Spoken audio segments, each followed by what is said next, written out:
Le mariage. J'ai envie de me marier. Je veux me marier. Ma soeur, prie pour moi pour que je me marie. Je veux trouver l'homme de ma vie. Je veux trouver la femme de ma destinée. Voilà ce qu'on entend. Sans savoir c'est quoi les implications du mariage.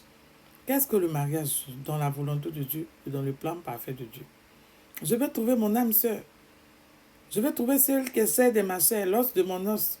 Je veux trouver ma côte. Qu'est-ce que le mariage? Le mariage n'est pas une invention des hommes. Le mariage a été pensé et voulu par Dieu. Parce que dans ton mariage sur la terre, tu es l'église de Christ, tu es l'épouse et Christ est l'époux. Donc ton mariage sur la terre doit refléter Christ. Ton mariage sur la terre doit refléter les lois du royaume. On ne se marie pas parce qu'on est arrivé à l'âge nubile. On ne se marie pas parce que il est clair que le mariage n'est pas fait pour les adolescents, pour les bébés non plus. On ne se marie pas parce qu'on estime que... C'est-à-dire qu'en ce moment, on est viril.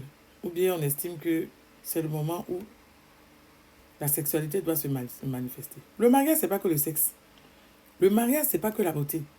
Parce que si tu mets les mauvaises prérogatives avant de te marier, tout ce que tu vas tirer comme conclusion, ce sera que des larmes et des chardons. Parce qu'on voit souvent des hommes qui disent que « Ah oui, je suis fatigué de mon célibat, je veux me marier, je brûle. » On dit qu'à l'église, le rapport sexuel avant le mariage est interdit. Et tu cours, tu t'en vas chercher la femme, tu te maries. Tu te maries les premières semaines, vous passez tout votre temps à faire ce que vous avez à faire. Deuxième semaine, sans projet, sans lendemain. Maintenant, quand tu te réveilles, tu regardes autour de toi, tu te rends compte que tu n'as pas choisi la bonne personne. Et maintenant, tu veux fuir. Pour éviter ça, il faut réfléchir en amont. On se marie pour honorer Dieu. On se marie pour faire plaisir à Dieu. On ne se marie pas parce que Dieu a dit. On ne se marie pas par révélation ni par prophétie. Le mariage est d'abord l'union entre deux personnes.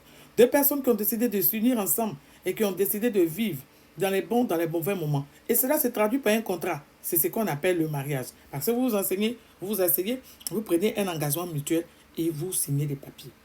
En tant qu'enfant de Dieu, le mariage a des implications parce que chacun a sa part à faire en tant qu'homme et en tant que femme. Et dans le mariage, il y a une rénonciation de soi. Ok? Dans le mariage, l'homme doit être le chef de la famille, assurer son leadership et mener son foyer vers sa destinée, conduire ses enfants vers le chemin que Dieu a tracé. Ok? Et la femme doit venir dans le mariage pour apporter une aide à l'homme parce que la Bible déclare que je lui ferai une aide semblable. Donc aujourd'hui, on rentre dans le mariage parce qu'on veut être servi, surtout vous les femmes là. Vous venez, moi je ne veux pas un homme ceci, vous avez vos critères, il doit être beau, il doit avoir des tablettes de chocolat, il doit avoir beaucoup d'argent, il doit avoir reçu sa vie. Quand on te demande, toi mademoiselle, tu viens avec quoi? Avec tes perruques qui puent, ok? Avec ton BBL, avec ton passé, avec, comme on appelle, je ne sais pas, tes pommades, c'est ça que tu viens. Aucun projet, aucune perspective. Si tu es une femme, que tu es en train de m'écouter, que tu veux te marier, il faut te demander l'homme que tu veux épouser là, ce que tu vas lui apporter. Tu es un homme, tu veux te marier, il faut te demander si la femme que tu veux mettre dans ta vie là, est-ce que tu vas l'aimer comme Christ a aimé l'église? Est-ce que tu seras prêt à faire ce que Dieu veut que tu fasses? Parce que homme, il ne faut pas perdre de vue le fait que Adam dans le jardin n'a pas éduqué Ève, raison pour laquelle nous avons les conclusions que nous avons. Aujourd'hui, les hommes n'éduquent pas leurs femmes, ils veulent que ce soit la vie qui les éduque. On voit dans les églises, normalement, c'est l'homme qui doit attraper sa femme et l'envoyer à l'église. C'est le contraire qui se passe. C'est les femmes qui trimballent les hommes à l'église. Ok? Résultat des courses, ce sont elles qui se font le plus gruger pendant que leurs maris sont à la maison. Et de temps en temps, quand elles ramènent les maris à la maison, elles sont déjà plus avancées. Elles ont tendance à les faire accepter des choses qu'il ne faut pas accepter. Dans le mariage, l'homme doit aimer sa femme et la femme doit être soumise à son mari. D'accord? La soumission dont parle Dieu dans la Bible, au travers du mariage, n'est pas fait pour les inconvertis. Parce que dans la soumission, il y a une guerre, il y a une rénonciation de soi, il y a une rénonciation de sa personnalité pour aligner sa volonté, ses perceptions à celles de Dieu. Est-ce que la soumission veut dire que c'est accepter tout et n'importe quoi? Non. La soumission, c'est-à-dire que c'est épouser l'idée de ton mari, même quand ça ne te plaît pas. Pour l'harmonie et pour le bien-être du couple. Okay? C'est d'avancer ensemble. C'est de construire des projets ensemble, de sorte à pouvoir avancer. De pouvoir éduquer les enfants ensemble. Quand on parle de soumission de la femme, les femmes crient « Oh, qui va être soumise? Il ne me respecte pas, je ne vais pas être soumise. » On n'a pas dit d'être soumise à un homme parce qu'il est bon. Parce que quand Dieu donne son leadership à un homme, il ne lui donne pas à cause de ses... C'est-à-dire que à cause de ses qualités. Il lui donne parce qu'il a décidé de lui donner. Dieu a décidé que l'homme soit le chef de la femme. ok, dans le foyer, ok? Est-ce que toi, en tant que femme, tu es prête à te mettre sous le leadership de ton mari et accepter ce leadership-là, l'accepter comme mari contre vents et marées? Toi, homme, tu veux te marier, est-ce que tu es prêt à accepter ta femme avec ses qualités et ses défauts, avec ses caprices? Est-ce que tu es prêt à la supporter? D'accord? Parce que des fois, quand on est dans le copinage, là, tout est bien. Dès qu'on la met, oh, elle est chiante. Tu veux te marier pourquoi? On ne se marie pas parce qu'on brûle. On ne se marie pas parce qu'on a décidé que, franchement, le pasteur a dit. Le mariage est d'abord l'union entre deux personnes dans l'amour. Ok? Dans l'amour. Si la personne ne te plaît pas, que ton pasteur a dit, Dieu ne va pas te frapper parce que tu as dit que celle-là ne me plaît pas. Il faut épouser la personne que tu aimes, de sorte que vous puissiez vous aimer mutuellement et que tout ce que vous allez faire dans votre relation se passe avec amour. Dans vos églises, là, on vous impose des personnes. Ok? On vous impose certains dictats. Et maintenant, quand ça ne va pas, vous vous retrouvez où? Devant les hommes, devant les païens que vous dites qu'eux, ils ne sont pas convertis. Vous connaissez tout là. C'est là-bas vous partez vous asseoir pour aller divorcer. C'est là-bas vous asseoir pour aller vous taper dessus. Les femmes, quand vous étiez belle, on vous cherchait pour vous marier, vous n'avez pas voulu. Vous êtes allé vous promener d'homme en homme. Des fois, vous avez fait des enfants, ça arrive à tout le monde. Ok?